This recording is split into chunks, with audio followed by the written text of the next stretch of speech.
Hello, everybody. Welcome to episode number 5 of the Reviewpoint podcast, coming to you from fanboysanonymous.com. I'm your host, the owner of Fanboys Anonymous, Tony Mango, and with me on the panel tonight we have Sam Lassio.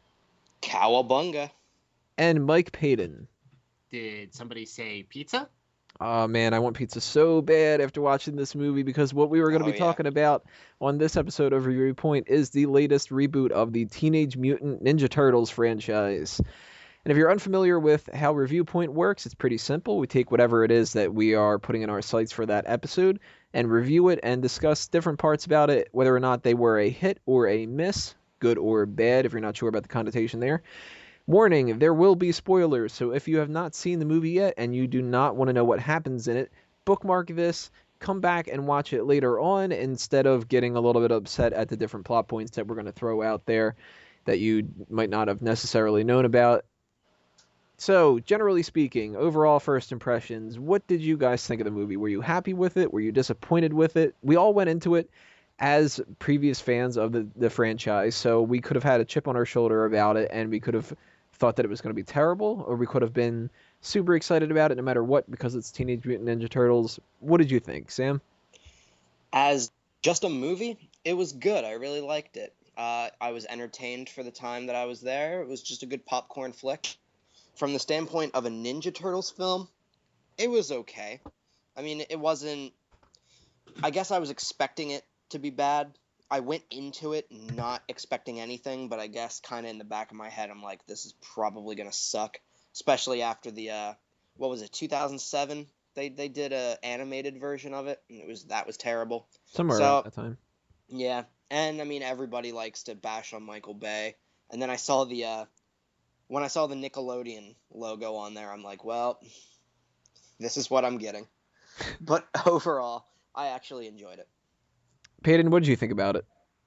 It was fine. I mean, it was something that I'll get more to the specifics as we go deeper into this, but there was a lot of things to enjoy. There's a lot of things to not like, especially as a Ninja Turtles fan. I didn't really go into it with too many expectations. I mean, Michael Bay, he is what he is. You know what you're getting with Michael Bay. Nickelodeon, though, has been handling the Ninja Turtles franchise very well since they picked it up. I mean, that cartoon they have on Nickelodeon right now is probably the best thing in the franchise history. So, if anything, that gave me a little bit more of a positive vibe for it. One thing I think I have to preface that I think might have brought this down a little bit for me is that this is just 1 week after seeing what was possibly one of the greatest movies I've ever seen in my life with Guardians of the Galaxy. So to go from that to this is really unfair for it. Like I said, you'll get more and more specifics as we go into this, but just put it as a flat, middle of the road, 1 thumb up, 1 thumb down. So we are going to break down a bunch of different plot points. We're going to break down a lot of things about the characters and some other extra kind of stuff, the action, special effects, music, etc., etc. But sticking to a basic kind of theme here of just the plot itself, we basically had maybe 3 stories, you can kind of say. Megan Fox is the main character. She plays April O'Neil, and she is essentially just the type of person who wants to get that big break in her career as a reporter. So that's something that is a real narrative that runs through and weaves everything together. But the overall big plot point is the idea that there's this huge company, Saks Industries or Saks Enterprises or whatever, that had experimented on these turtles using this ooze from an alien origin, which actually I thought that was good that they threw that out there, the little an alien origin for it. Yeah, I agree. And these turtles just somehow kind of become ninjas because that, needed to happen. And it ties in somehow to the idea that Shredder and his Foot Clan want to rule New York by releasing some kind of a poisonous gas that they'll also release the antidote for, and that way Saks will end up getting a buttload of money, and Shredder will still somehow end up ruling New York. I thought that this was pretty weak. It's pretty bland, too, but it seemed like they were just kind of taking a couple different plot points from different movies and said, you know what would be really cool? That scene at the end of The Amazing Spider-Man 1 where there's a poisonous gas thing going around the town, and then also this big spire falls off of a building, and then they take the Shredder thing and just go, well, we can throw him in there because Foot Clan, yeah, they can fight Foot Clan, and it didn't really seem like there was a whole lot of rhyme and reason for it, so I was disappointed in that. And I'm both disappointed and not in the idea that they introduced this concept that April watched over the Turtles when she was a kid, because it does kind of tie them in better together, but it's way too much of a coincidence.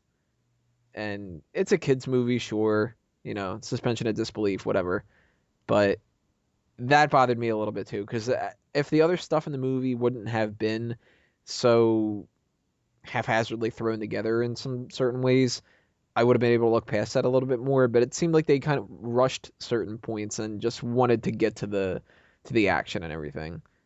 Paden, what did you think about the plot? Was that weird to see this kind of thing instead of just like the old movie that we grew up on where it's like Shredder has the Foot Clan, let's fight them? And I feel like they overthought the plot in this way too much. Specifically the humanistic side. And this is a common problem for these Michael Bay comic book movies he's been doing. Well, I guess he's really only had Transformers to put that on, but way too much focus on the human characters and not enough on the Turtles. I could have completely done without this whole April O'Neil business of her trying to convince her boss that she's not crazy and annoying ass Vern hitting on her the whole goddamn time. Complete waste of time with that movie. Once we got to the Turtles, it sped up a little bit more. I actually liked the little twist they had of April having known them in the past. I think that's a cool connection you can make without necessarily taking anything away from it. But Shredder's backstory really wasn't very well discussed in this. What he is now makes absolutely no sense, and I think we'll talk more about that when we get into characterization. But I really did not feel the story in this at all. In fact, there was at times throughout this movie where I was almost kind of like dozing off and losing interest because the story was not moving at a proper pace. It was just very, very lazy. What do you think, Sam? Agree or disagree? I'll generally agree. I don't understand how Shredder was supposed to rule New York City when this gas was going to be released and then there's going to be a cure. Like, how does that equal Shredder rise to power? I didn't understand the point of Eric Sachs. Like, okay, he's going to be, like, stupid rich. He has a helicopter pad in his backyard and a mansion. Like, how much more rich does he need to be?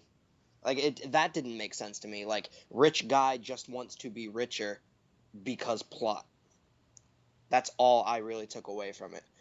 April knowing the Turtles was actually a huge plus for me. It was actually a bigger plus than I thought it was going to be, because why the hell would you name 4 turtles after Renaissance painters, basically? And then to tie that in with like Project Renaissance, and then she names it, her dad being involved, that connection was better for me than here are 4 turtles, this is April O'Neil, they're just going to cross paths because Ninja Turtles is that way. See, I actually kind of like that a little bit better. I mean, I do appreciate that they went through the effort of trying to tie them together, because why not try to do something a little bit different every once in a while? Yeah. And it wasn't something really stupid like she used to be a fucking turtle and then grew up into a fucking April instead or something. They didn't go crazy with it. But there's a certain fun element that they lost in this movie that the other film had, where she stumbles across the turtles and she's just like, what the fuck, and has to kind of grow to appreciate them a little bit. It's quick in the first movie, of course, because it's a kid's movie and you don't really dwell on those kind of things, but in this one almost immediately she's just kind of like, big turtle things, those must be the turtles that I used to play with when I was a kid. And you're like, shit, you're a fucking reporter, and I know that you're supposed to be like an investigative kind of reporter and everything like that, so you pay a lot of attention to details and everything, but if I saw fucking turtles that were huge and fucking doing karate and all this kind of stuff, it would take me a little bit longer to start drawing connections to the fact that maybe they're a mutated version of the 4 ones that my dad used to experiment on every once in a while. That was a stretch to me, and that's something that was a little bit odd. I'm gonna put a little kibosh on that there. I mean, first off, she did kind of get taken aback by them at first. She fainted when she first saw them. So it did take her a little while to warm up to them. And it's not like she just randomly put it together that she knew who these turtles were. She put it together because she heard their names, and those names were familiar to her because she had them written in her journal. That's true. Yeah, and that's she true. had that symbol written in there too. So she recognized the symbol. She didn't even connect it with Leonardo, but once she heard Leonardo and Raphael, then it kind of started clicking a memory in there. Yeah, you know what? You guys win that. You proved me wrong. Yeah, all right. More credit they deserve than what I was about to give them. Well, let's start talking about the characters, though. Of course, we got to break down each one of the main ones and stuff. Generally speaking, instead of doing down, okay, Leonardo, then let's talk about Michelangelo and whatever. Let's just throw out the 4 turtles themselves. I thought that for the most part they were all pretty good. There's things about each one that kind of bothered me a little bit, and there's things that I really did like. Leonardo, I think 2 annoyances about him. Wrong voice. Johnny Knoxville's voice does not fit Leonardo. He's too rough around the edges, especially when he's trying to be intimidating with April at first, and he's just kind of like, I don't remember the line, but he's something along the lines of like, it's going to be dangerous for you or something. It seems like he's going to like fucking kill her because it's Johnny Knoxville. And the other thing I didn't really like about Leonardo was he gets his ass kicked a lot, and he's supposed to be the leader of this, and that always bothers me. But I liked how they made him, generally speaking, the badass of the group. Like, he proves himself in some of the fights that he can kind of handle Shredder by himself a little bit more than the other ones. So that was cool. And they reiterated the point at the end with Raphael saying, let's listen to Leonardo because he is the fucking leader. So I did like that.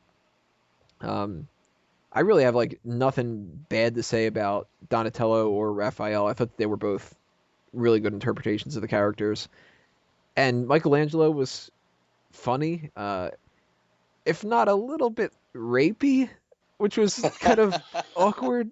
Some of those jokes are more than fine, but when they do like a bunch of them in a row, it starts getting a little bit awkward. But I enjoyed Michelangelo here. I thought that overall the turtles were good. The look of the turtles is odd, especially when they're the younger versions of themselves. They were really fucking creepy. Oh yeah. But I liked them overall. I thought that they did a good job. Sam? Yeah, overall I liked the turtles. I would say, which is actually surprising because I thought I was going to fucking hate them in this movie. But I would say the one that had the weakest amount of character development was Leonardo. It was pretty much, he's the leader because he's the leader and just go with it. It didn't really establish all too much. I mean, there were bits and pieces, obviously, but it was just pretty much, this is Leonardo, he is the leader. But then they actually kind of gave why Raphael is a little jealous and like he kind of wants to go out on his own, which is true to the character.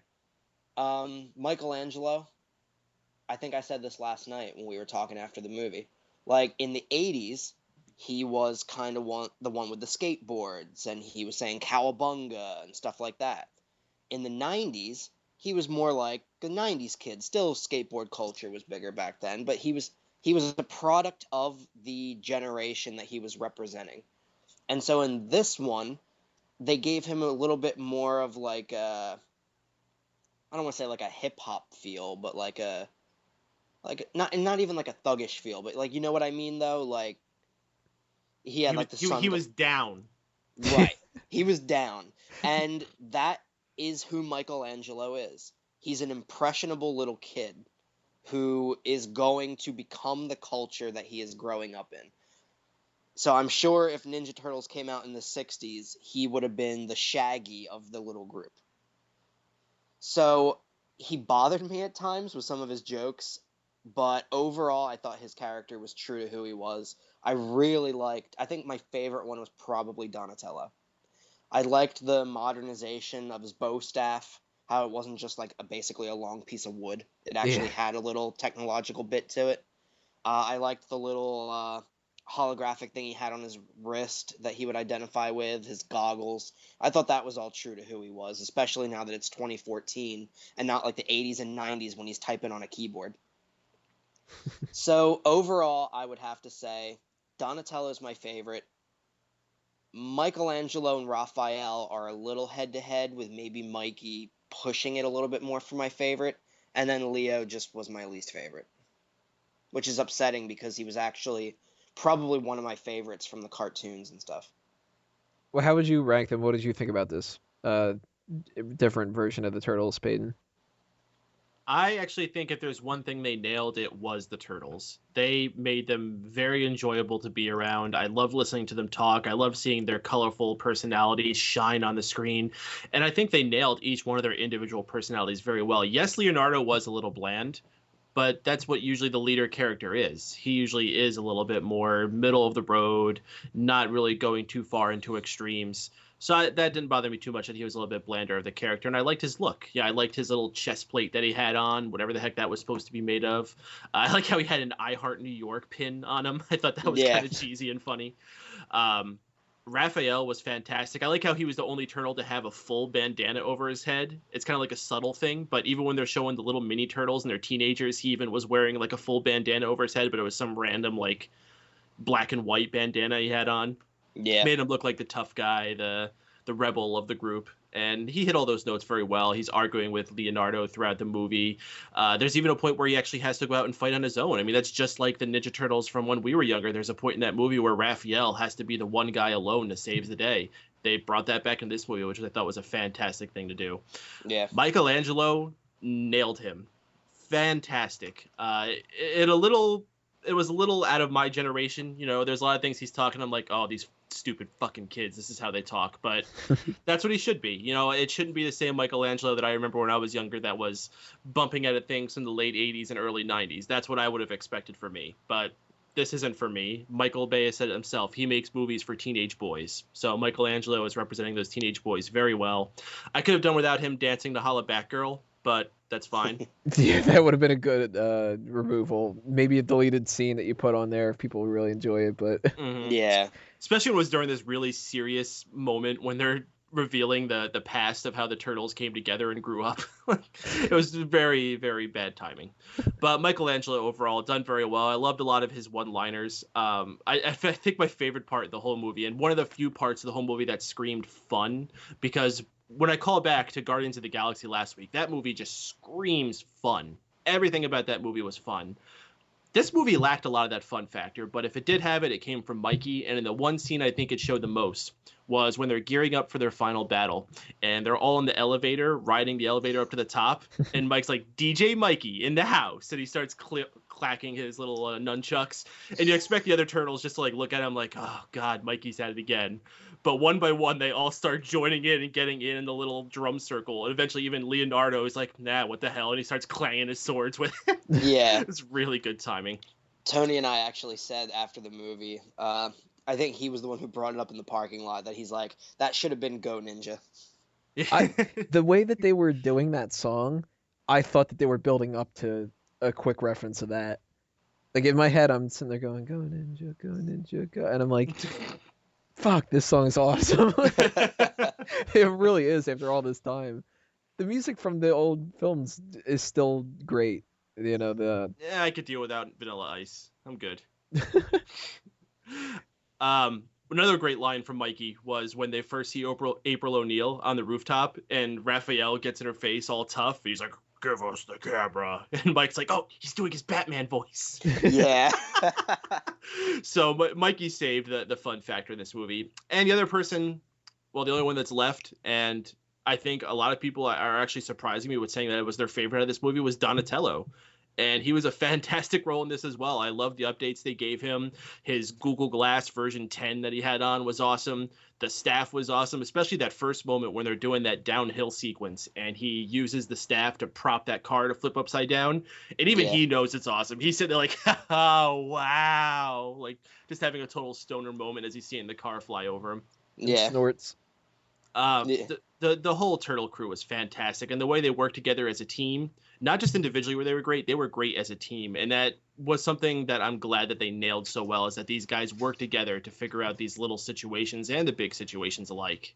And I think I'm running over time on this, so we'll move on to the next character.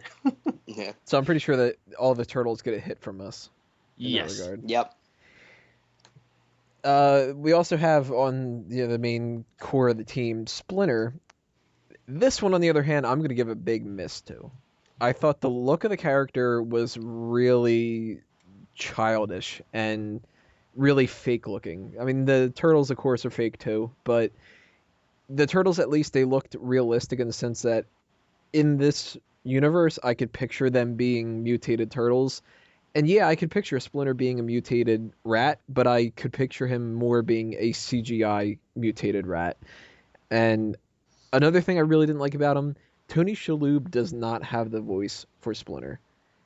Maybe I'm spoiled a little bit on whoever it was that did Splinter's voice back in the old original films, because that, to me, just seems so much more wise and a little sense of like a regal touch to him. And Yeah. this was just awkward. I hated his voice in this movie. It was cool to see him be a badass and to fight people and actually be able to contribute that way instead of being a frail old rat kind of a thing. But big miss for Splinter to me. I think that they should have stuck with Danny Woodburn. He probably would have had a much better voice. And then they should have had somebody do the character model a little bit differently too. What do you think, Sam? Hit or miss? I'm going to give it a general middle of the road, tilting to miss. Mostly, I agree. I didn't really care for his voice too much. Maybe it's like you said, that I'm a little spoiled from having the movies in the 90s. And I just could not get over his Fu Manchu mustache. Like, if he's a mutated rat, then why does he have that, like, mustache and beard kind of a thing? Like, whiskers would have made a lot more sense. Like, even if they wanted to make the whiskers kind of look like a mustache, that would have, okay, like, I get that. But, like, to actually give him facial hair was really confusing. And how he had his hair, like, tied up into that little tiny ponytail. Like, it just didn't make sense to me. I would generally give him a miss, but the only thing that's not just saying, like, oh yeah, I hated him, was his fight scene with Shredder. What do you think, Paden? I would probably be about the same, around the middle, but erring a little bit to the side of miss. The whole facial hair thing didn't bother me as much. There have been other incarnations of the Mutant Ninja Turtles that have had him with some type of facial hair, so it makes sense. He's the wise old man to me, but other than that, the model looked terrible. It was ugly. Why was it so, like, shiny? It looked like he was covered in scabs. It looked so fake compared to everything else. I mean, I know a lot of this was CGI, but he just looked awful. I don't know what they did with that model, but it did not look good at all compared to everything else they had going on there. I mean, he's not in the movie very much, so you don't have to spend too much time with him, but oh my goodness, that was a miss. Now that I'm thinking about it more and more, Splinter was a miss. And I don't know, I really didn't feel a whole lot of sympathy for him during that scene where he's getting beat up and all the other turtles are racing for him. I thought that was well done when they're closing the gates and the turtles are trying to get to him while he's getting beat up by Shredder, but I don't know. He could have been done a lot better. Part of me actually kind of wanted him to die in that scene. Yeah, that probably would have made it better. I was expecting him to. I figured maybe they could bond April and the Turtles together because they both lost their fathers, kind of a thing. I mean, I'm this not has to be a disappointed. franchise. Yeah, I'm not disappointed that he didn't die, but I wouldn't have been disappointed if he died either. Then there's April, who I'll give credit where credit's due. A lot of Megan Fox people are just vehemently against the idea of her being in any movie. And when they announced that she was going to be April, there's a huge backlash of fuck her, she can't do the job, whatever. She was not as bad as people made her out to be. I think she did a pretty damn good job. She's not, going to win Academy Awards for this performance or anything like that, but nobody's going to win an Academy Award for any performance in this movie. So it's not like she's really, in like a Gone with the Wind kind of a situation. It's Teenage Mutant Ninja Turtles, and she did her job perfectly fine. There was no spot in the entire movie where I was really just kind of face palming and thinking to myself, God damn it, they could have had somebody better for this. She's hot. She looked like April O'Neil. She did the job and whatever the scenes she needed to do. Perfectly fine for me. I'm giving her a hit. Paden? Yeah, I'd hit that. I have a few qualms with the April O'Neil character, and none of them are actually due to Megan Fox. I actually think she did a very adequate job. I completely believe that she was this incarnation of April O'Neil. A lot of my problems with the April O'Neil character was the writing, and specifically that there was just too goddamn much of her. Just too much. Like, that first half hour of the movie is like all April O'Neil, and I get that you want to start it at a humanistic level and then let us get introduced to the Turtles that way. Once again, going back to the first Turtles movie, we started off with April O'Neil, but she gets saved by the Turtles, and then we follow the Turtles into the sewers from then on, and then April O'Neil pops in as she's needed. As opposed to this, where we see the Turtles for 5 seconds, and then we're spending all this time with April O'Neil trying to convince her stalker and her boss that she's not crazy, that she's seen these Turtles. I just did not dig that at all. I liked the whole backstory they added to her with her father having been one of the creators of the Turtles and her knowing them as little pets. I thought that was a neat little extra to throw in there. Going forward, I'm hoping that she will remain, actually. I think she fit that role very well. I like how they included the yellow jacket. That was a nice touch. But just less of her. You know, if they make a second movie, more Turtles, less April, and more Casey Jones. Yes. Sam? Yeah, speaking of Casey Jones, there was no reference to him whatsoever, and I got upset over that. Before we get your thoughts on April, let's just throw that out real quick, because it was something that you and I talked about before.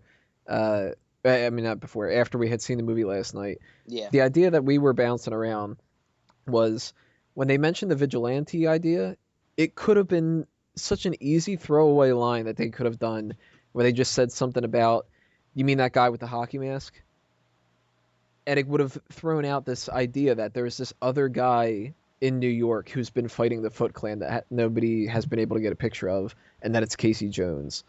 Or he could have even, I think this was your suggestion, after the vigilante thing with the Ninja Turtles and whatever, they could have had, at the very end, some kind of a quick reference of, like, people are being inspired by the Ninja Turtles and fighting back and whatever, and maybe you see somebody with like a hockey mask on or something. Like, that would have been really cool. I think Casey Jones was missing in this movie. Yeah. So you want to tie together that and April, because and then I'll go back to you, Paden, about your thoughts with Casey too, if you wanted to.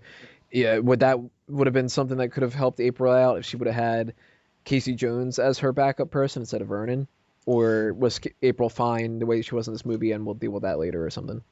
I didn't really feel a need for Vern. I think it was you who said that he was actually a character from the comics. I mean, that's fine, but he just felt like he was just a side character, and that's all he really was. He didn't need any more or less. His hitting on was a little creepy, but as like a jokey, like, hey, look, this guy keeps hitting on April and never gets anywhere with it. Ha. As far as April was concerned, though, where I was afraid with Megan Fox is actually what happened with a different character. I was afraid that I wasn't going to be able to see April. I was afraid that on screen I would just look at her and I would just see Megan Fox. And I wouldn't be able to get past that. And she was a pleasant surprise. She wasn't some like Oscar-nominated performance, but she did what she needed to do. I think, like Paden said, the only issues that I would have had were script-wise, where there was just too much April. But I couldn't have pictured anybody being in that role who would have been better. I think the only person who really pulled me out of the movie was Whoopi Goldberg for a second. Paden. Yeah, what do you think about the Casey Jones kind of thing, Paden? Oh. And Vernon, for that fact. Okay, yeah, let's just throw that all together. Vern was absolutely unnecessary. The only good thing that I liked Vern being in this whole movie was during that excellent sliding down the snowy hill scene where Leonardo, April, and Vern fall off the edge, And I think it was Mike, or maybe it was Donnie. I think it was Mike Elangelo, who was like, "No, Leo, April, other guy who's so young." Yeah. Like, even the movie admits that the guy was just a worthless side character. And you're right, Sam. He should only be a side character. And back in the Ninja Turtles cartoons, he was in those as well. But he was just the camera guy. That's all he was. You only saw him when April was out on assignment and she needed her camera guy. Otherwise, right. you would have never known his name. You would never have known he existed. There was no reason for him to be speaking. Vern. Yeah, exactly. Whoopi Goldberg was fine, I guess, if not just really generic and unnecessary to get someone like Whoopi Goldberg into that role. I'm fine that they gender bended the character. I mean, you figure they're going to do at least something like that with one character, and if it's going to be a meaningless character, it doesn't really matter. But Whoopi Goldberg, fine, whatever. It did. She barely said anything in the entire goddamn movie, so that's fine. Casey Jones, though, why was he not in this movie? I think that's something that could have filled so many gaps where I was just feeling lulls in this movie. If not him, then some other character. I mean, there's so many awesome characters in the world of Ninja Turtles. I get you're not going to bring Krang in. You don't want to have Shredder and Krang in the first movie. You want to save something like that for later on. What about Baxter Stockman? I mean, apparently he is in this movie. I don't remember seeing him. I'm thinking he was one of the scientists when they were in the lab. But he is a credited part in the movie, but I couldn't tell you who the heck he was. Yeah. Yeah, I actually told Tony afterward that I thought Eric Sachs could have easily just been replaced with Baxter Stockman. Yeah, totally. Absolutely. I was looking through the IMDb and I was like, but Baxter Stockman? Where the hell was he? Who was that? Yeah. So I think another character they could have pulled from that universe would have made this significantly better, and Casey Jones would have been the perfect one. He was one of the best characters out of the first movie, and a lot of that had to do with the actor, and it had a lot to do with how it was written. But it's really tough to write a character that's that awesome poorly. So I think that would have added a lot to this if it just had one extra little sidekick buddy. But I guess room to grow in a possible sequel, if there's going to be a sequel. We'll probably debate that a little later on, but I really hope they didn't just save all their guns for a later movie and just left this one lacking. That's really weird. I did not know that Baxter was in this movie. But maybe it's a meaningless role. I mean, I would be surprised if they kept the same actor if they brought him back. Maybe they could build upon this and really have like the sequel. I mean, they threw the references out there of the alien origin of the ooze, so you could always bring Krang into there in Dimension X and whatever. And they teased at the end that Shredder's still alive, which is good. Mm-hmm. So maybe they can bring Baxter back, and maybe they can do something with Casey Jones, and maybe not Vernon anymore. And fuck, maybe they even keep Whoopi Goldberg and have her in one fucking scene. I thought that it was weird as hell seeing her, but I do like the idea that they gender bended the character like that. Bernadette Thompson seems like a much better idea than Bern Thompson. And how many more people do you need of like the angry kind of boss dude stereotype? So yeah, it was fine, but it was Whoopi Goldberg. I mean, it was fucking Whoopi Goldberg. Like, at least try to change her hair or something. You know what I mean? Sequel idea. Right, she gets infected with the ooze and becomes Bebop and Rocksteady. Ooh, that's actually a really cool idea. All right, we're going to take it the next step. Bebop and Rocksteady are going to be named Bebop and Rocksteady because of the music that they're going to be singing in Sister Act. But they got to do Bebop and Rocksteady. And you can have Baxter Stockman involved. And that can actually be, like, you can make a trilogy out of this. And you can do whatever they did with this movie, which is already said and done. The sequel could be kind of like adding more allies to the cause, and this is a little bit like what the Secrets of the Ooze movie was, a little bit of a ripoff of it, but it worked. You have the Bebop and Rocksteady created by a Baxter Stockman character. Shredder's got rejuvenated life, and you bring Casey Jones involved into the mix. Now they brought in Kino, I think was his name. Yeah. Instead of Casey for some reason, but Casey needs to be in this sequel, and he can obviously be the love interest for April because that's, you know, how it works. Another thing that would be really good about the sequel, we won't get Eric Sachs. That character to me, like we said, sucked. Yeah. Did he die? I don't even remember because I didn't care about him enough to know. Yeah, I remember him leaving with that briefcase, and I don't remember what happened to him after that.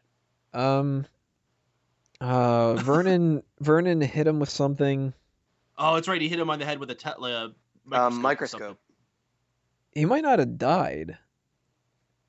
I'm guessing he just got arrested, so he could probably be broken out of prison if they need him again. He might have died in like the big like fire kind of explosion thing. Yeah.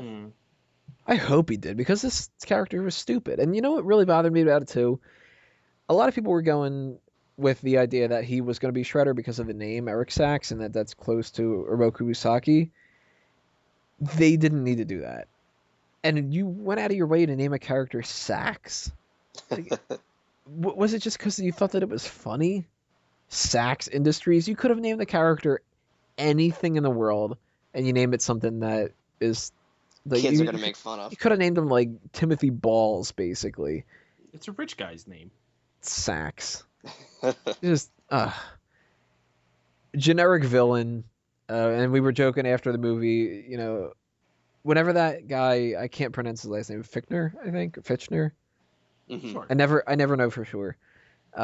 Whenever he's in a movie, like, you would think that the characters would just go, yeah, you look like a fucking villain.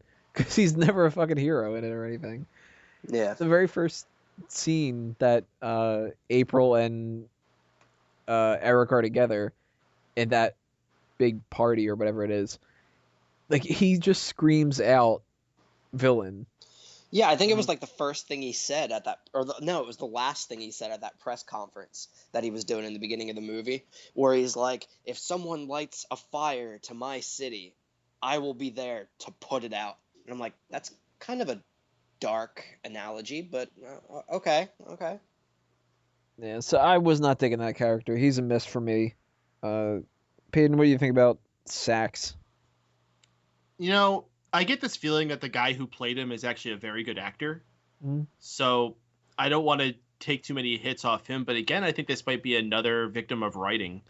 I think they should have done more with that character to keep us on our toes. I think that it was way too obvious that he was going to be a villain, and it was revealed that he was a villain way too early. Either you should have played it out longer and had him reveal he was a villain in the end, or make it seem like he was a villain, but in the end actually be someone who's working for the greater good. But the way they did it was just typical, cliche, and a complete waste of what could have been a much better spot for Baxter Stockman or Casey Jones or anyone else we could have dedicated screen time to someone better. Sam, hit or miss? Definitely a miss. I mean, the trailers set him up to be Shredder. I don't understand the point of that. Did they just want to upset people, and then when they actually went to see the movie, they're like, oh, look, he isn't Shredder? I don't get that. They had him, like, walking towards the Shredder armor in the trailers, and then just someone in the Shredder suit with, like, the blades and stuff. So, like, I didn't see a point to, like, teasing that he was Shredder. The fact that his name was the Americanized, or, like, what would you call it, like, Latinized version of Oroku Saki, all signs pointed to this is Shredder. And it's like, okay, you whitewashed Shredder for no reason. And then he's not even Shredder in the movie. Like, the Shredder that we all know and love is the actual character. It just felt like there was no point. Baxter Stockman could have been that guy. He could have been the face of a company who was working with Shredder. Done deal. I believe that. True to the characters. I could have walked away from that movie liking it a little bit better than getting a decent actor to play just a part that I didn't think was necessary for the movie. And like I said before, it seemed like his whole goal throughout the movie was rich man wants to be richer. If he was like, if his company was worth like maybe a couple million and he wanted to be like this billionaire, that would make sense. But he had a mansion and he had a helicopter pad in his backyard. He's the name of Sachs Industries. He has a huge fucking skyscraper in New York City for his company. This guy already seems like he's a billionaire. He is very well off. How much more money does he need? Like, it's like Tony Stark saying that I'm going to do something because it's going to make me a ton of money. It's like you're Tony Stark. You don't need more money. Bruce Wayne doesn't need more money to be Bruce Wayne. Eric Sachs did not need to do all this for money. It was an empty goal at the end. And I guess they tried to make it seem like he did it out of loyalty for Shredder raising him, but they didn't emphasize that point enough. And they didn't emphasize what Shredder even wanted with this. Like, he's going to rule New York City because you're going to poison it and then cure it, and then this guy will make money. What is your reward at the end of that? Well, for that matter, they didn't emphasize Shredder all that much. Yeah, and that, like, weird Asian sidekick girl of his. That Karai? I think that's supposed to be his daughter? I don't think Karai is. She is a previously made-up character, though. She's not. Yeah, I remember he had a daughter, though, didn't he? I can't remember about that. Do you remember any of that, Paden? No, I just got the impression that she was just some lackey of his. Okay. But, like, is the next thing we're going to talk about the Foot Clan? Because I really want to bitch about them next. Yeah, the Shredder, Foot Clan, Karai, like all them together. What do you think about them? Oh my god. I think other than the Turtles and April not failing like I thought she was going to, one of my favorite parts of the movie was the fight scenes with Shredder. I actually loved Shredder.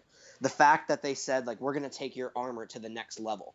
It's like, well, they showed earlier in the movie that the Turtles can move those giant crates, like, by themselves. So obviously they are very strong. And I think they even showed, even when Leonardo, when he jumped and he landed, like, on that rooftop, he cracked some of the concrete. Like, they're powerful beings. So you can't just have a master martial artist fight them. It's just, it wouldn't be real to me if you did that. So the fact that they made his armor, like, not a mech, but close to it, it upped his strength enough that his martial arts mastery on top of that made him just whoop their ass the entire movie, and I loved it. So Shredder was actually a big hit for me, and I love the fact that his blades popped out and then, like, would magnetically come back. I actually thought that was kind of cool. Karai, okay, female lackey. Other than that, kind of like the big dude from the original Turtles movies. What was his name? Tatsu, I think. Tatsu, yeah. It's basically just a female Tatsu. That's all I saw it as. And then the Foot Clan was just absolutely terrible. Maybe I'm romanticizing the Foot Clan from, like, the 90s movies and, like, the cartoons, but they were actually more martial arts-esque, I guess you would say. Here they just kind of seemed like not even a gang, like a mini terrorist cell. Like, they wore those really weird face masks.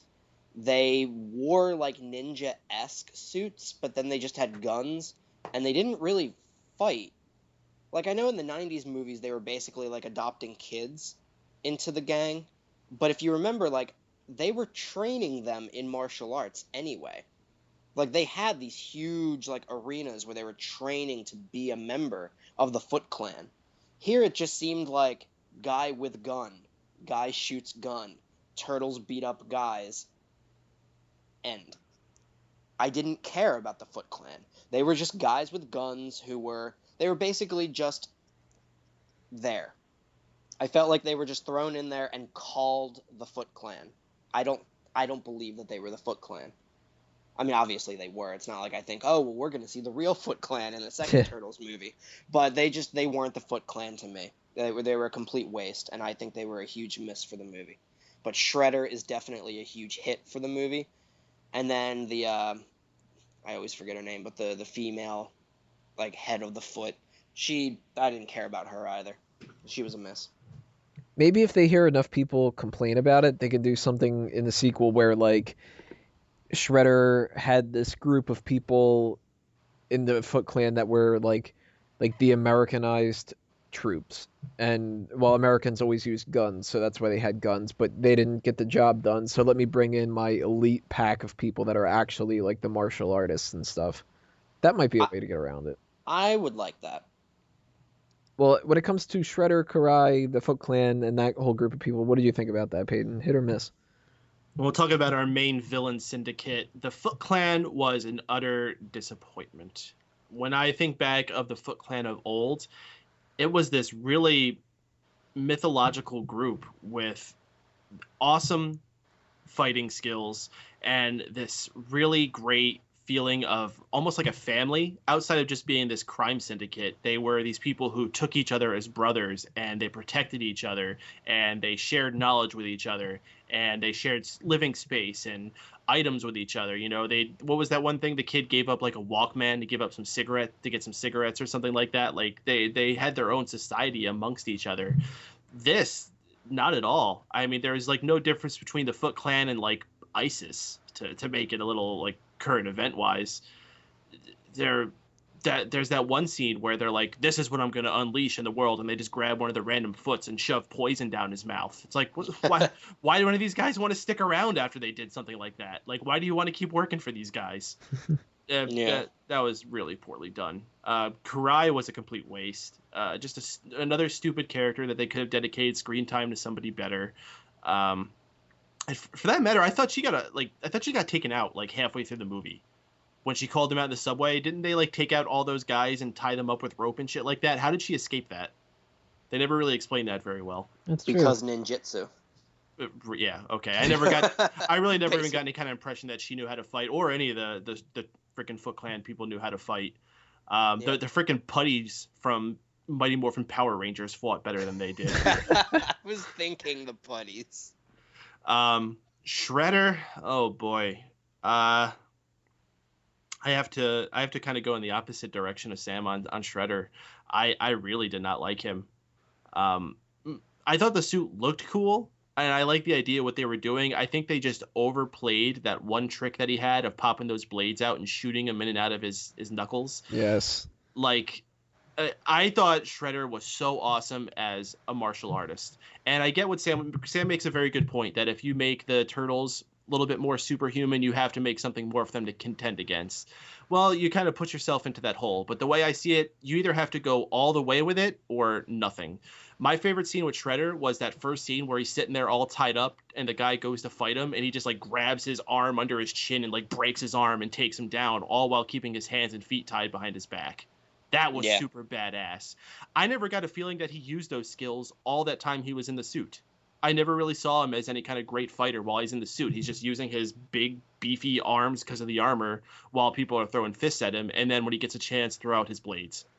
Really? I kind of saw it. I mean, he would like kick and jump and flip and stuff like that. Maybe it was just happening too fast for me to notice. Yeah. But I don't know. I needed more out of it than just robotic Wolverine. If you were going to put him in this big, fancy suit, go further with it. Have him pop out some other weapons. Have him pop out some rockets. Have him be able to have a jetpack come out of him and fly all over the place. Like, do more with it if you're going to go that route. So I'm kind of like torn in this spot in the middle where it wasn't enough and it was also too much. I'm a bit disappointed with that character. And for that matter, I'm disappointed with his relationship with Splinter was eradicated. Because I like that story about him watching him train fighting and learning his moves while watching him fight. I thought that was a great little story to have for him. But yeah, give and take. I mean, like I said, I also like that story with April O'Neil finding him. So you could have found a way to work them both, but I guess it was easier just to do it that way. Overall, I think Shredder was a big miss. And if they want to keep him as something going forward, which it looks like they do, because at the end of the movie, we get the tease that he's not quite done. Right. I think they need to retcon some stuff, or at least have him come back with some more improvements to that suit. So you brought up the idea of the action, and it was a little bit too tough to follow. I kind of agree in certain extent. It really felt like a Transformers movie to me. And especially because of Shredder. Like there were some sound effects that happened while Shredder was fighting that sounded like they were right out of a Transformers movie. And the slow motion goes, too. Whoop, whoop, whoop, oh my god, the slow motion was so overdone, especially for his blades flying through the air. Yeah. Screw that. Yeah, that's a bit of a miss for me too, because even though that action has its place and it serves its purpose in some ways, that is better for like a Transformers kind of movie and not for this one. And even in the Transformers movie, it's tough to tell the people apart. And the Turtles have these distinct things about them in this film. You know, we got like the hip hop kind of a garment that Michelangelo's wearing. Oh yeah, that was actually forgot to mention, is that not even just their clothes, but like in all incarnations that I've seen, it's just like the generic same turtle with like color coding on them. But here, some of them don't even have that. Yeah. The original turtles just all wore red. Yeah. Yeah. I did like in this one that it's not only the clothes, but even if they removed all of the little garments they had on them, you could still tell which turtle was which. Right, but what was odd is when it was in the middle of the action sequences, so much extra crap is flying around that you can't see that as much. Yeah. When the snow is covering half the screen, I can't tell if it's Donatello that's punching somebody or Leonardo. So that is something that I would say is a miss. It's not the biggest miss in the world. It wasn't something that I'm watching that and I'm just completely thrown out of it because I could tell it's just a bunch of CGI thrown on my screen like the past couple Transformers things. But I'd say I was disappointed in that. And that combines both the structuring of the action sequences and the special effects themselves. What do you think about that, Sam? Hit or miss? I'll agree with you. I mean, the action sequences were hit or miss individually. As a whole, I actually liked the action.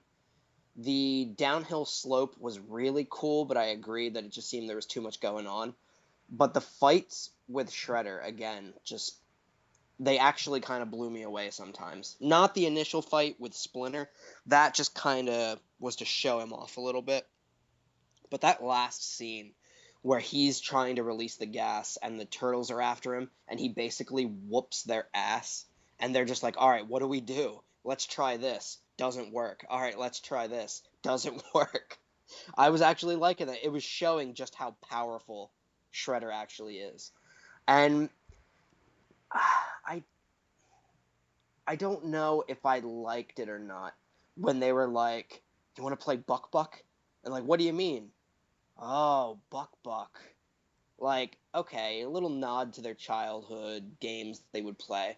But that somehow being the key to defeating Shredder, it could have been different. And maybe it was, again, nostalgia setting in. But when he fell off the thing for the last time and crashed down to the ground, I was really kind of hoping he would fall into a dump truck. But Casey Jones wouldn't have been there to hit it. True. What if that would have been the only time in the movie Casey Jones popped up? Like, he's just a fucking garbage man in this one. He's just kind of like, oh, whoops, I'm Casey Jones. See you guys in the next movie. And it's still played by, what's his name? Elias Koteas or whatever. Was he in his 50s now or something? That'd be fucking hilarious. Hit or miss for the special effects and the action scenes, Paden? I'm actually going to give it a pass on that one. There's some action scenes that were kind of bleh. That first fight scene, as Sam said, with Splinter and Shredder was pretty meh. The only thing I really liked about it, as I pointed out before, was when all the other turtles are trying to get to him and he's closing down the gates. Like, no, master, and they have to figure out their way to pry their way inside. I thought that was kind of... And then they started yelling, like, father. Mm-hmm. Like, that kind of started to tear me up a little bit. Like, man. Yeah. Who brought onions into the theater? Oh, God. That downhill sequence, though, I thought was superb. And it was kind of awkward because we're in this movie in New York City and all of a sudden we're in, like, the French Alps. I don't really know how that... Where were they supposed to be? Do you know? No idea. Because I live around this area. They seem to be able to drive there. Were they in the Poconos? I don't know. There's not really anything that looks quite like that in a quick drivable distance from New York City. I mean, if you go like a couple hours away, you can get into like the Hudson Valley or like certain parts of Pennsylvania, but there's nothing on that in like Westchester County or Long Island or anything directly out of New York City that they would have gotten to. So I have no idea where the crap they were. So that kind of took me out of it a little bit, mostly just because I'm from this area and I'm trying to figure that out. But that downhill scene was choreographed so well. Just the timing of everything going with it, the way they're bobbing and weaving underneath the trucks, the timing of all their weapons taking out all the other trucks, and even all the way up until the very end of it when they're going off the hill. They kept the tension high. They popped in a little bit of humor when they needed to keep it light. And it was a very fun scene. And it's a shame that the rest of the movie didn't have that same kind of feeling to it. the special effects were all fine. I mean, we're at a point in history where it's very tough to make a special effect not look good even if you're using all CGI, except on a Splinter. And I said before, Splinter looked terrible. Yeah. Shredder, for all my qualms about him and his suit looked great. It looked fantastic. It looked intimidating. It looked like a force to be reckoned with. So they did a great job with that. And the character models in general of everything they made. New York City looked cool. I like the darker look they gave New York City in the original movie, which is funny because this is supposed to be the darker movie, but it looked a lot darker in the 80s movie. What year did that movie come out? 91? 1990. 1990? It's still the 80s. Yeah, I actually have to give it a full pass on that one. There's not perfect. There's things to complain about, but 7.5 to 8 out of 10. All right, so some other little things just to throw out there, little hits and misses and everything. We mentioned the music earlier with the elevator scene and the ninja rap and whatever. That was a fun scene. I think we all kind of give that a hit, but I'm going to give a miss to the end track in the credits. Ugh. That sucked. And for that matter, no post-credit sequence. Yeah, Marvel's kind of spoiled movie. Mm-hmm. Yeah, that could have been just even something as simple as like that shot of Shredder's finger getting the ooze. Even that, with him gripping it, would have been enough. And not being in that part of the movie itself. Yeah. But I guess they kind of figured this is more of a kid's movie than anything else. And the Marvel ones have that built-in idea that you stay. And maybe even parents don't do that necessarily with those kids, but with this one, a lot of the parents just want to leave, So, yeah. I'll give them a little bit of credit with that, but that end credit music just didn't do it for me. And the TURTLE Power song is fucking great. So they needed to put something at least on par or better than that for me to not be a little bit disappointed. I was disappointed with the music. And the music during the film itself, just the score, just didn't really do much for me. That was a couple times it was a little annoying, and mostly I didn't pay any attention to it at all. So I'm not going to be, buying that soundtrack or whatever.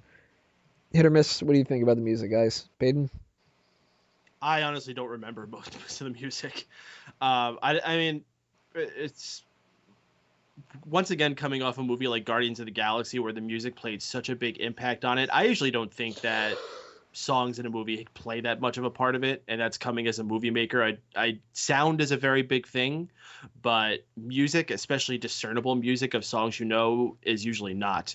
And the songs that I actually was able to discern while watching this, I fucking hated. Like that credit song, like you said, oh my god, Holla Batgirl. And it was so loud when Holla Batgirl came on. I was like, oh, why'd you have to freaking mix it so loud? Oh, it hurts. I can't really think of much other than that. I mean, I guess I'm just going to give it a fail. Just a fail on the music. Sam? Yeah, same. It was a miss for me. I didn't like the end credits songs. I think the only one I actually enjoyed was the little elevator scene. I don't even know if that counts. And I didn't like the song in the end sequence when they're driving away and Mikey is like singing to April and like trying to serenade her. That song is by a band called the Turtles. Yeah, so Happy Together. Mm-hmm. Yeah, I thought it was kind of funny, but actually one thing that wasn't even brought up, not really on topic with music, but just in that sequence, I was happy that we got to see a glimpse of the turtle van. Oh, hell yeah. Yeah, that was cool. But overall, music, didn't like it. Something that I think, for the most part, was a hit in this movie was the inclusion of pizza. They didn't need to go over the top with it, so that's why I'm glad that they only had like 2 scenes really where they talk about pizza. But they even made it kind of the reason why they like pizza so much is because that's what April fed them as a little special treat. I thought that was a nice little nod. Yeah. And god damn it, that pizza looked fucking good. And that's the reason why I'm going to eat Pizza Hut tonight. Specifically, it worked. That product placement worked for me. Ugh. The whole 99 cheese pizza thing. That was hilarious. Donnie's like, he's something like, that combination of cheese is culinarily impossible. And he's like, oh. And he's like, I'm going to break, guys. Don't break. I'm going to do it. And Splinter starts running down each one. He's like, Yeah. Asiago, Swiss, and of course mozzarella. And whatever I know that. the other one that he said, and he was like, I don't even know what that means. That was a good scene. That was a good way to Yeah. incorporate the pizza in there. So that's a hit for me. Hit for you guys too? God damn, I want Pizza Hut now. Yeah, and they even played up the one thing where they are slicing up the pizza with the weapons, and one of the slices falls on Splinter's head. Yeah, they Yeah. just that It's like a off. mainstay you got to have. Right. Oh, But- I don't know if we could talk about this. Blatant fan service is way too much in this movie. Some parts of this, holy shit. That one fucking line that Vernon says. The heroes in a half shell line. Yeah. Yeah, that was just unnecessary. Struggled to get that out. Or the one Megan Fox says, so you're mutant teenage ninja turtles or whatever that was. She completely just fudged up the name. Yeah. Well, when you put it that way, then it's stupid. Sounds Yeah, ridiculous. when you put it anyway, it sounds stupid. And, you know, I'm sure a lot of people will like that they put this line in here, but I also think it was forced and really cheesy to have it in there, is when Vern and April are driving to Sack's estate, I believe it was, and he's like, "Oh, what are they, aliens?" She's like, "No, of course they're not aliens. That would be stupid."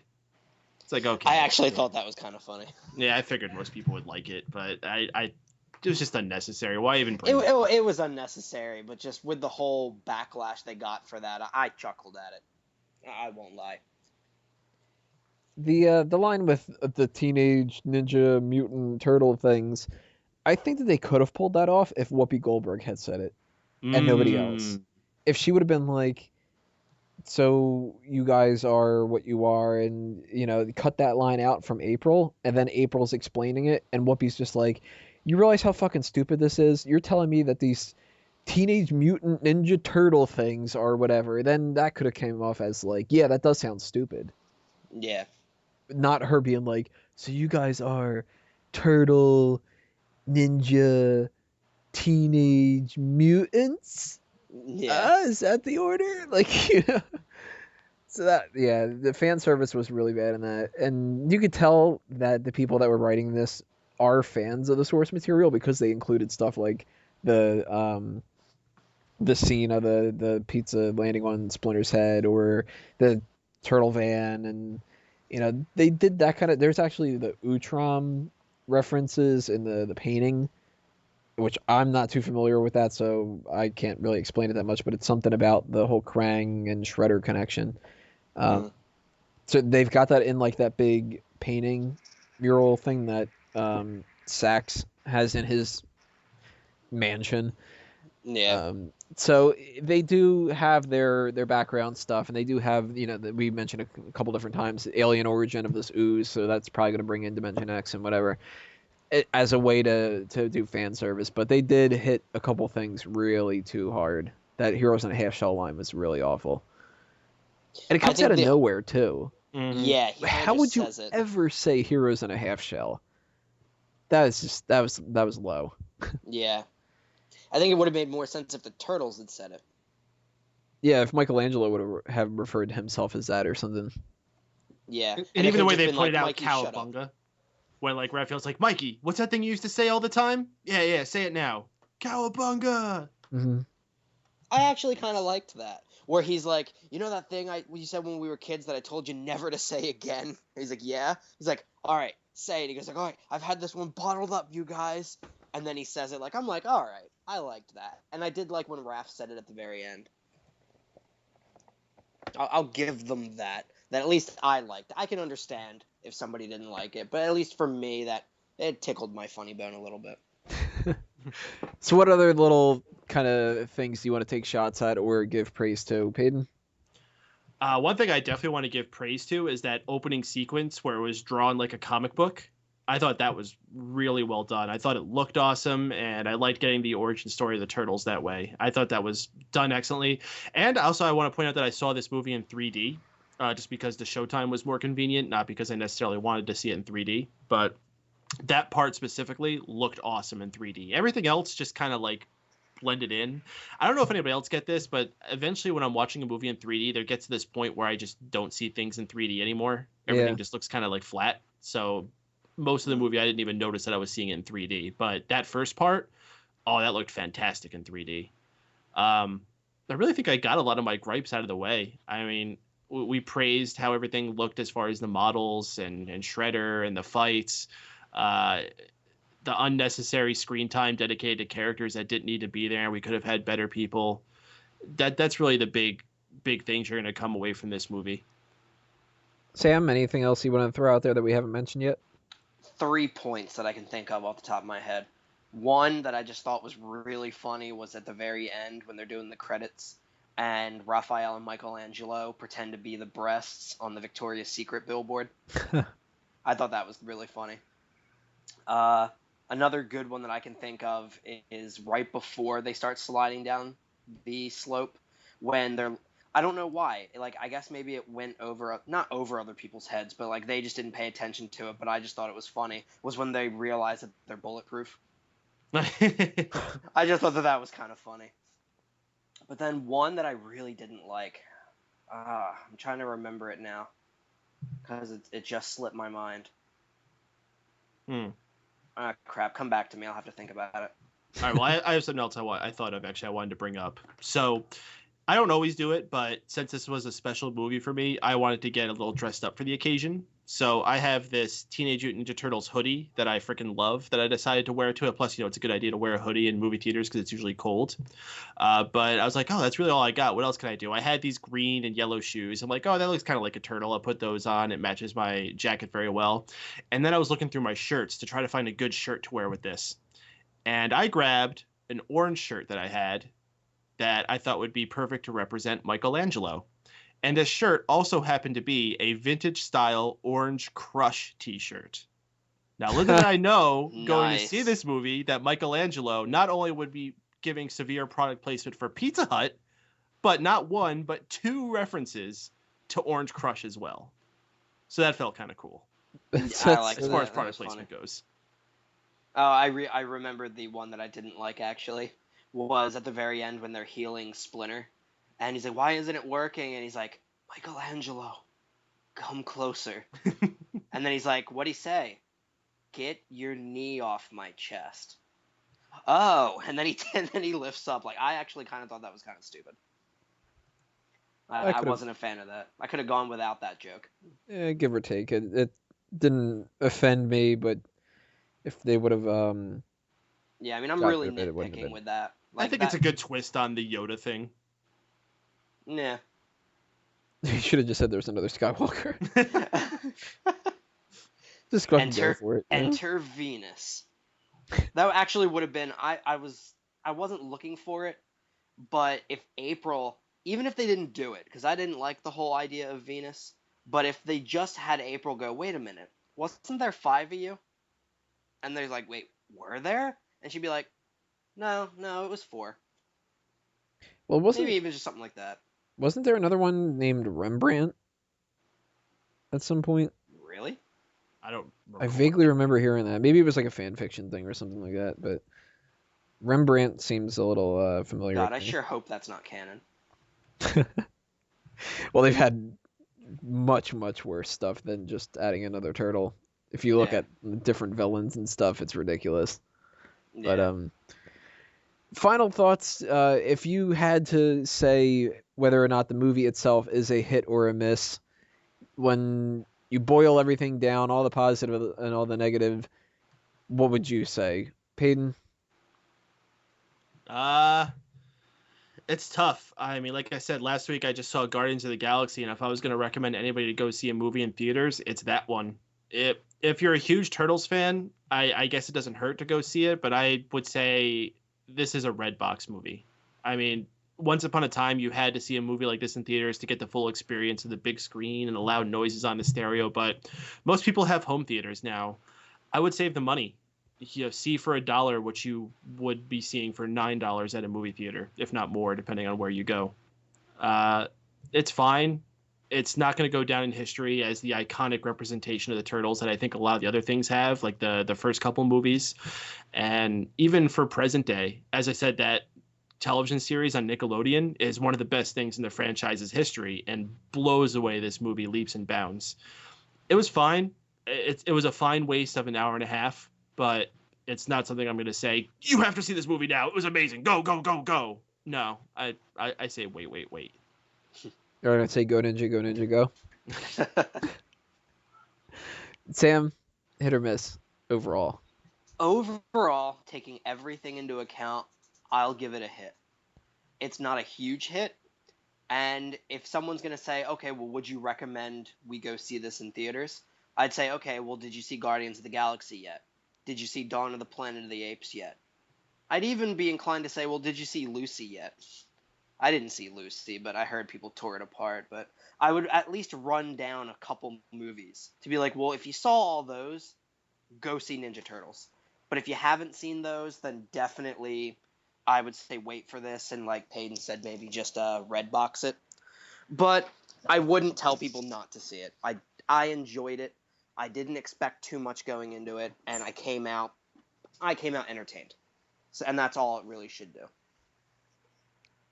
I am a bit on the fence because I can't quite decide which is more important. Did I like it, or do I think other people will like it? If you were going to just tell me I have the overall control of whether or not this is a good movie or bad, I might lean a little bit more like maybe like given like a 49% kind of a thing, which is slightly on the miss scale, but maybe a 51%. I mean, it's really tough for me to kind of decide here. It is not my Ninja Turtles movie. And there's not going to be any kind of instance where somebody mentions Ninja Turtles and I think of anything in this movie. I'm immediately going to go back to the animated series and from my childhood and the first two live action movies. That's always going to be it. If I ever get the urge to watch Ninja Turtles, I'm going to watch one of those two movies, not this one. And I might not even ever watch this movie again. But if there's a sequel, I'll go see it. And I definitely agree with what you guys are saying that most people, they don't need to see this in the movie theaters. They can wait, they can download it, they can watch it on Netflix, whatever the case may be. In that sense, it's a hit. You should check it out if you're a fan of the series because it's not horribly offensive or anything.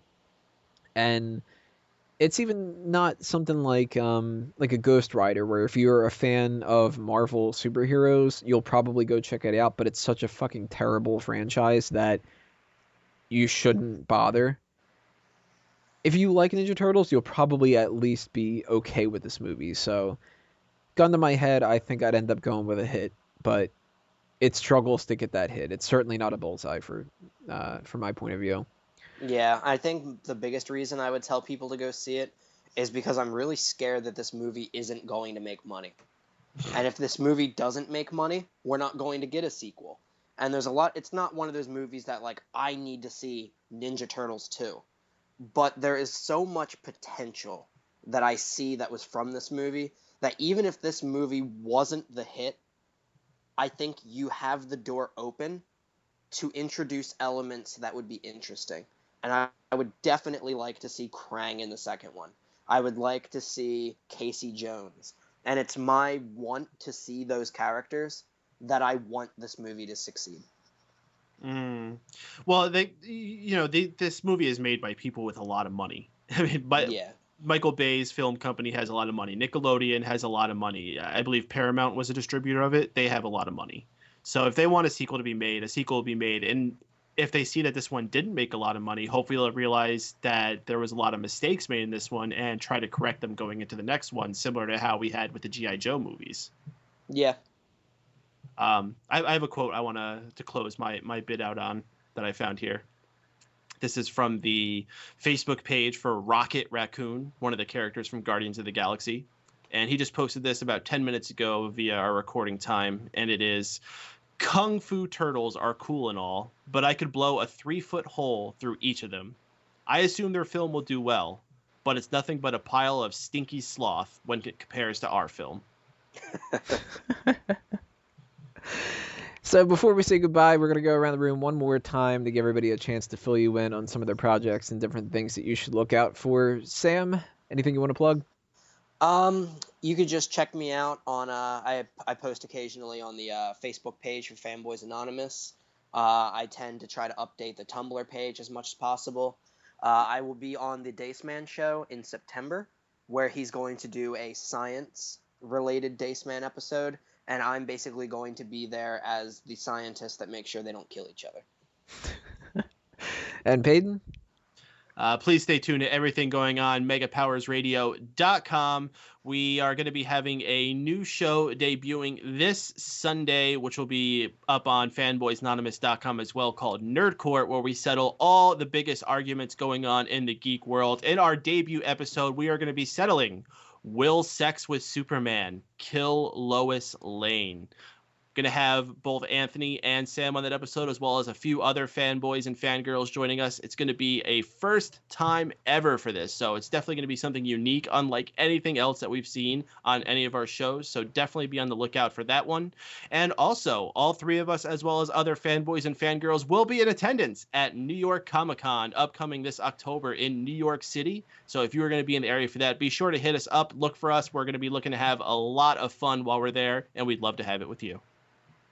Well, that's a wrap for this episode of Review Point. On behalf of everybody on the panel for this episode and all the fanboys and fangirls that couldn't be here, thank you for listening and shooting the breeze with us. We hope you had fun, and we want to know what you think were the hits and misses of this movie.